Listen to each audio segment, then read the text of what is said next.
তো বন্ধুরা, আজকে আমরা নিউ টাউনের বুকে এক ঐতিহাসিক খেলা খেলতে চলেছি, যার নাম হলো কাঁচি পাথর আর কাগজ, যার বড়লোকিয়া নাম হলো স্টোন পেপার সিজার। তো দেখতে পাচ্ছ অলরেডি আমরা খেলা শুরু করে দিয়েছি। এই রাউন্ডে শামিন জিতে গেছে, টান টান উত্তেজনায় খেলা হচ্ছে। ফের পরের রাউন্ড, নেক্সট রাউন্ডে আমি জিতে গেছি। এবার হবে ফাইনাল রাউন্ড, দেখা যাক ফাইনাল রাউন্ডে খেলে যেতে। আমি জিতে গেছি। এবার শামিমের জন্য পানিশমেন্ট হলো ও আমাকে ট্রিট দেবে বিশ্বকাপ জেতার মতন আনন্দ নিয়ে। তারপরে আমরা চলে আসি ডিএলএফে, যার ফুল ফর্ম কি আমিও জানি না। তারপরেই চলে আসি আমাদের বিখ্যাত বন্ধু অ্যান্টনিও আরিফুল ওরফে ভোলার দোকানে। এসেই আমরা অর্ডার দেই পাউরুটি ভাজার ভিতরে ঈগল পাখির মাংস দিয়ে, ওপরে আপেল ফুলের রস দিয়ে তৈরি পাউরুটির চপ, যার ইংলিশ নাম হলো স্যান্ডউইচ।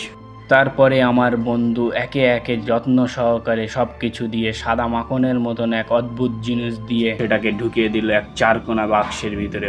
বলল এর ভিতরে পয়সা রাখলে 25 দিনে পয়সা ডবল। কিছুক্ষণ পর সেই বাক্স থেকে বার হয়ে আসলো ঈগল পাখির মাংস দেওয়া পাউরুটির চপ, যেটা খাওয়ার পরে মুখ থেকে একটাই কথা বার হলো, ভোলা তো নয় যেন আগুনের গোলা। তোমরাও যদি এই ঈগল পাখির চপ খেতে চাও তাহলে চলে আসবে আমার বন্ধুর দোকান অ্যান্টনিও ভোলার কাছে। তারপরে ভোলা ভাইকে ধন্যবাদ ও থ্যাংক ইউ দুটো একসাথে জানিয়ে গুটে গুটি পাই ওখান থেকে বার হয়ে গেলাম। গরিবের লন্ডন ওরফে নিউ টাউনের সুন্দর দৃশ্য উপভোগ করতে করতে বাড়ির দিকে রওনা দিলাম। তোমরা ততক্ষণ চ্যানেলটাকে সাবস্ক্রাইব করে পাশে থাকো। দেখা হবে নেক্সট ভিডিওতে। বাই।